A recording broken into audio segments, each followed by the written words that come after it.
بسم اللہ الرحمن الرحیم۔ رب زدنی علما، اے میرے رب میرے علم میں اضافہ فرما۔ میرے عزیز طلباء و طالبات، میں آپ کی پنجم جماعت کی معلمہ مس کوثر ہوں۔ میں امید کرتی ہوں آپ سب خیریت سے ہوں گے۔ اللہ تعالیٰ آپ کو ہر بیماری سے دور رکھے، آمین۔ پیارے بچوں، دنیا بھر میں جو بیماری چھائی ہوئی ہے، جس کی وجہ سے ملک بھر میں لاک ڈاؤن ہے، یہی وجہ ہے کہ اسکول بھی تمام بند ہیں۔ اسکول بند ہونے کی وجہ سے جو پڑھائی کا نقصان ہوا ہے، اس نقصان کو پورا کرنے کے لیے سرسا چلڈرنس اکیڈمی نے آپ کو گھر بیٹھے تعلیم دینے کا ارادہ کیا ہے، تاکہ مزید نقصان نہ ہو۔ اس امید سے آج میں اپنا پہلے لیکچر کا آغاز کرتی ہوں کہ آپ بڑی دلچسپی اور دلجوئی سے سنیں گے اور سیکھیں گے۔ میرے عزیز طلباء و طالبات، اسلامیت کی کتاب نکالیے، صفحہ نمبر 12 پر موجود سبق کھولیں۔ محبت رسول اور اطاعت رسول صلی اللہ علیہ وآلہ وسلم۔ اطاعت کے معنی فرما برداری یا حکم ماننے کے ہیں، یعنی نبی کریم صلی اللہ علیہ وآلہ وسلم سے محبت اور ان کی فرما برداری کا ذکر اس سبق میں کیا گیا ہے۔ سبق کی بلند خوانی کریں گے۔ اللہ تعالیٰ نے پیارے نبی صلی اللہ علیہ وآلہ وسلم کو اعلیٰ اخلاق، بہترین عادتیں اور بے مثال حسن و جمال عطا کیا۔ جس کے دل میں ذرہ بھر بڑائی ہوتی، وہ پیارے نبی صلی اللہ علیہ وسلم کا گرویدہ ہو جاتا اور زندگی بھر کے لیے حضور صلی اللہ علیہ وآلہ وسلم کا غلام بن کر آپ پر تن من دھن سب کچھ قربان کرنے کو تیار ہو جاتا۔ پہلے پیراگراف میں آپ صلی اللہ علیہ وآلہ وسلم کی خوبی بیان کی جا رہی ہے کہ آپ صلی اللہ علیہ وسلم کو اللہ تعالیٰ نے بہترین اخلاق عطا کیا، بہترین عادتیں عطا کی اور بہت ہی خوبصورت بنایا۔ آپ صلی اللہ علیہ وآلہ وسلم دنیا بھر کے لیے ہدایت ہے۔ کوئی بھی صحابہ اکرام آپ کی بات کو نہیں ٹالتا تھا۔ آپ صلی اللہ علیہ وسلم جو بات کہتے، صحابہ اکرام فوراً اس بات پر عمل کرتے اور اس کو پورا کرنے میں پیچھے نہیں ہٹتے تھے۔ ایک مرتبہ حضور صلی اللہ علیہ وآلہ وسلم 1400 صحابہ کے ساتھ عمرے کے لیے مکہ مکرمہ روانہ ہوئے۔ جب آپ صلی اللہ علیہ وسلم مکے قریب پہنچے تو کافروں کو لڑائی کے لیے تیار پایا، اس لیے آپ صلی اللہ علیہ وسلم حدیبیہ کے مقام پر ٹھہر گئے۔ اس پیراگراف میں بتا رہے ہیں حضور صلی اللہ علیہ وسلم 1400 صحابہ کے ساتھ مکہ گئے، مکہ پہنچے۔ ان کی نیت صرف عمرہ کرنے کی تھی۔ چونکہ مکہ پہ قریش کا قبضہ تھا تو قریش یہی سمجھے کہ مکہ میں آپ صلی اللہ علیہ وسلم اپنے صحابیوں، اپنی جماعت کے ساتھ حملہ کرنے کے لیے آئے ہیں یا واپس قبضہ کرنے کے لیے آئے ہیں، لیکن آپ صلی اللہ علیہ وسلم کا ارادہ صرف اور صرف وہاں پر عمرہ کرنے کا تھا۔ جب آپ صلی اللہ علیہ وسلم نے دیکھا کہ وہاں کافر تیار بیٹھے ہیں جنگ کے لیے تو آپ صلی اللہ علیہ وسلم حدیبیہ کے مقام پر ہی ٹھہر گئے۔ کفار قریش نے اپنے ایک بہت سمجھدار آدمی عروہ بن مسعود کو مسلمانوں کی آمد کا مقصد معلوم کرنے کے لیے بھیجا۔ اس نے آقا حضور صلی اللہ علیہ وآلہ وسلم سے سوال کیا کہ آپ کس ارادے سے آئے ہیں؟ حضور صلی اللہ علیہ وسلم نے اسے بتایا کہ ہم عمرہ کرنے کے لیے آئے ہیں، ہمارا اس کے علاوہ اور کوئی مقصد نہیں۔ صحابہ کرام کی حضور صلی اللہ علیہ وسلم سے بے پناہ محبت اور تعظیم دیکھ کر عروہ بن مسعود حیران ہو گیا۔ جب وہ واپس گیا تو کفار قریش سے کہنے لگا۔ اس پیراگراف میں کفار نے ایک اپنے بہت سمجھدار آدمی عروہ بن مسعود کو مسلمان کی آمد کا مقصد معلوم کرنے کے لیے بھیجا۔ جب وہ وہاں پر حضور صلی اللہ علیہ وسلم کے پاس پہنچا تو انہوں نے بتایا کہ ہمارا مقصد صرف یہاں پر عمرہ کا ہے، ہم اس کے علاوہ ہم یہاں کسی اور مقصد کے لیے نہیں آئے ہیں۔ عروہ بن مسعود جب وہاں پر پہنچا تو صحابہ اکرام آپ صلی اللہ علیہ وسلم سے بہت محبت کرتے تھے، یہ سب اس نے وہاں دیکھا اور ان کی بہت عزت کرتے تھے۔ یہ سب دیکھ کر عروہ بن مسعود اپنے قریش واپس آیا، کفار قریش کے پاس واپس آیا تو وہاں کے لوگوں کو بتایا کہ میں نے بہت بڑے بڑے بادشاہوں کو دربار میں دیکھا ہے، بہت بڑے بڑے لوگوں کی عزت و تعظیم دیکھی ہے، لیکن جیسی شان حضور صلی اللہ علیہ وسلم کی تھی ویسی تو کسی بادشاہ کی بھی نہیں ہے۔ ان کے ساتھی یا ان کے صحابہ آپ صلی اللہ علیہ وسلم کی اتنی عزت و تعظیم کرتے ہیں، ایسی عزت و تعظیم تو کوئی بڑے بڑے بادشاہوں کی نہیں کرتا۔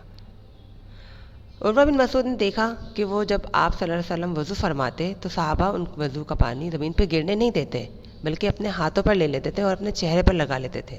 یہ سب باتیں اس نے بیان کی کفار قریش سے۔ آپ صلی اللہ علیہ وسلم کا ایک اور واقعہ ہوا، جب آپ صلی اللہ علیہ وسلم سر کے بال ترشواتے تو صحابہ اکرام دوڑ کر آپ کے بال مبارک کو حاصل کر لیتے، یعنی آپ کے بالوں کو وہ گرنے نہ دیتے اور اپنے پاس محصور کر کے رکھ لیتے۔ جب آپ صلی اللہ علیہ وسلم کوئی حکم دیتے تو ہر ایک فوراً سے اسے پورا کرنے کی کوشش کرتا۔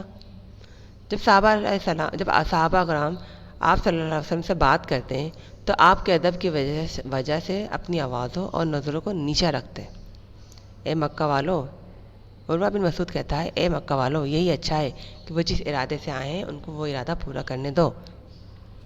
پیارے بچوں، یہاں پر ہمیں پتہ چلتا ہے کہ ایک مسلمان کو نبی کریم صلی اللہ علیہ وآلہ وسلم سے کیسی محبت ہونی چاہیے۔ حضور صلی اللہ علیہ وآلہ وسلم فرماتے ہیں، تم میں سے اس وقت تک کوئی مسلمان نہیں ہو سکتا جب تک کہ میں اسے اس کے والدین، گھر والوں سے زیادہ عزیز نہ ہو جاؤں۔ قرآن پاک میں بھی ارشاد ہے، وَأَطِیعُوا اللَّهَ وَأَطِیعُوا الرَّسُولَ سورۃ المائدہ کی آیت نمبر 92۔ اس میں اللہ تعالیٰ فرماتے ہیں، اور اللہ کا حکم مانو اور رسول کا حکم مانو۔ ایک مرتبہ حضور صلی اللہ علیہ وسلم مسجد نبی میں کھجور کے ایک تنے سے ٹیک لگا کر خطبہ کیا کر رہے تھے۔ آپ صلی اللہ علیہ وسلم ہمیشہ وہیں پر کھڑے ہو کے خطبہ دیا کرتے تھے۔ جب آپ صلی اللہ علیہ وآلہ وسلم کے لیے منبر بنایا گیا تو وہ کھجور کی ٹہنی جس پر آپ صلی اللہ علیہ وسلم ٹیک لگا کر خطبہ دیا کرتے تھے، آپ کی بچھڑنے کے افسوس میں رونے لگی۔ وہ اس قدر روئی کہ اس کی رونے کی آواز دوسرے صحابہ نے بھی سنی۔ پھر آپ صلی اللہ علیہ وسلم نے اسے سینے سے لگا کر چپ کرایا۔ یہ مختصر سی بات، یعنی آپ صلی اللہ علیہ وآلہ وسلم سے ایک ٹہنی تک کو اتنی محبت تھی۔ جنگ بدر کے موقع پر دو لڑکے کم عمر صحابی رسول صلی اللہ علیہ وسلم پر اپنی جان قربان کرنے کے لیے آ گئے۔ جب جنگ شروع ہوئی تو وہ میدان میں نکلے اور کسی سے پوچھا، رسول صلی اللہ علیہ وآلہ وسلم کا دشمن ابو جہل ان میں سے کون ہے؟ انہوں نے کہا، تم کیا کرو گے؟ وہ کافروں کا بڑا سردار ہے۔ وہ لڑکے بولے، ہم نے سنا ہے ابو جہل ہمارے پیارے نبی صلی اللہ علیہ وسلم کی شان میں گستاخی کرتا ہے، بس آپ ہمیں اس کی شکل دکھا دیں، اللہ کی قسم ہم اسے زندہ نہیں چھوڑیں گے۔ اتنے میں ابو جہل نظر آ گیا۔ انہوں نے دونوں لڑکوں کو اشارے سے بتا دیا۔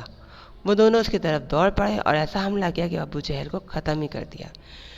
یعنی آپ صلی اللہ علیہ وآلہ وسلم کی شان میں گستاخی کرنے والے کے لیے ان دو لڑکوں کے دل میں کتنا غصہ بھرا ہوا تھا کہ وہ ابو جہل میرے نبی کریم صلی اللہ علیہ وآلہ وسلم سے کس طرح پیش آتا تھا، یا اس نے کتنی تکلیفیں دی تھی۔ ان تکلیفوں کو میں برداشت نہیں کر سکتا، میں ابو جہل کو قتل کر کے ہی رہوں گا۔ ان دونوں لڑکوں نے یہی ارادہ کیا اور آخرکار ابو جہل کو قتل کر دیا۔ حضور اکرم نور مجسم صلی اللہ علیہ وآلہ وسلم سے سچی محبت کا تقاضا یہی ہے کہ زندگی کے ہر کام میں آپ صلی اللہ علیہ وسلم کی اطاعت کی جائے، جن کاموں سے آپ صلی اللہ علیہ وسلم نے منع فرمایا ہے ان سے بچا جائے۔ میرے پیارے ساتھیوں، میں آپ کو نبی کریم صلی اللہ علیہ وآلہ وسلم کے بارے میں، ان کی محبت کے بارے میں ایک واقعہ اور سنانا چاہوں گی۔ صحابہ اکرام آپ صلی اللہ علیہ وآلہ وسلم سے بہت محبت کیا کرتے تھے۔ ایک مرتبہ کی بات ہے، نبی کریم صلی اللہ علیہ وآلہ وسلم کو شدید بخار ہو گیا۔ آپ صلی اللہ علیہ وسلم جو کہ اللہ کے نبی تھے، انہیں معلوم ہو گیا کہ میرے دنیا سے رخصت ہونے کا وقت آ گیا ہے۔ آپ صلی اللہ علیہ وسلم نے تمام صحابہ کو مسجد نبی میں جمع کیا۔ جب آپ صلی اللہ علیہ وسلم ان کے سامنے تشریف لائے تو آپ کا چہرہ مبارک بخار کی وجہ سے سرخ ہو رہا تھا۔ آپ نے تمام صحابہ اکرام سے فرمایا کہ کسی شخص کا مجھ پر کوئی حق تو نہیں باقی رہا، اگر کسی کا حق رہتا ہے تو وہ پورا کر لے، کیونکہ میں نہیں چاہتا کہ جب میں اللہ کے سامنے کھڑا ہوں تو مجھے پر کسی کا حق باقی ہو۔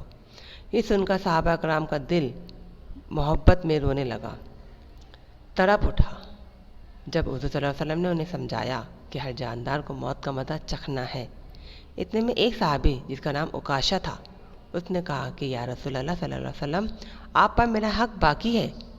جب آپ جنگ احد کے لیے جا رہے تھے تو آپ کا کوڑا میری پیٹھ پر لگ گیا تھا، میں اس کا بدلہ لینا چاہتا ہوں۔ یہ سن کر حضرت عمر رضی اللہ تعالیٰ عنہ کھڑے ہو گئے اور کہنے لگے، کیا تم نبی کریم صلی اللہ علیہ وآلہ وسلم سے بدلہ لوگے، وہ بھی اس حالت میں؟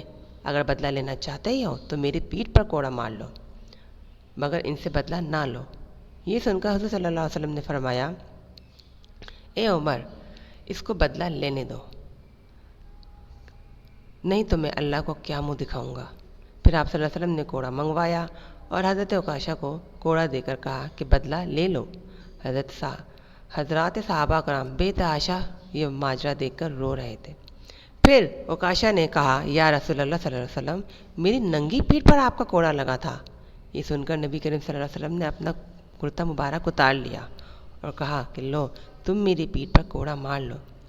جیسے ہی آپ نے کرتا اتارا، حضرت عکاشہ نے فوراً سے کوڑا پھینک دیا اور آپ کی کمر مبارک کو چوم لیا اور کہا، یا رسول اللہ صلی اللہ علیہ وسلم، میرے ماں باپ آپ پر قربان، میری کیا مجال کہ میں آپ کو کوڑا ماروں۔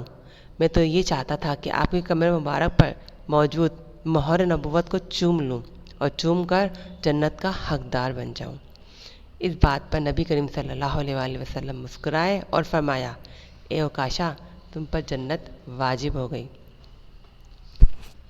پیارے بچوں، آپ نے صحابہ کرام کی محبت دیکھی کہ وہ آپ سے کس طرح محبت کیا کرتے تھے۔ ہمیں بھی نبی کریم صلی اللہ علیہ وسلم سے ایسی ہی محبت کرنی چاہیے، اور جب تک ہم ان کے بتائے ہوئے راستے پر عمل نہیں کریں گے، یعنی ان کی اطاعت نہیں کریں گے، جب تک ہماری محبت واضح نہیں ہوگی، تو گویا ہمیں اپنے رسول کی اطاعت کرنی چاہیے، یعنی فرما برداری کرنی چاہیے، جو کچھ انہوں نے اپنے اعمال کیے ویسے ہی عمل کرنے چاہیے، تبھی ہماری ان سے محبت نمایاں ہوگی۔ امید ہے آپ کو یہ سبق اچھی طرح سے سمجھ آیا ہوگا۔ اسی طرح دلچسپی اور توجہ سے لیکچر کو سنتے رہیے۔ میرے پیارے بچوں، اس کتاب میں موجود جو خالی جگہ ہیں، آپ اس کو فل کریں گے۔ اگر آپ نے سبق کو دلچسپی سے سنا ہے اور سمجھا ہے تو بڑی ہی آسانی سے اس خالی جگہ کو مکمل کر لیں گے۔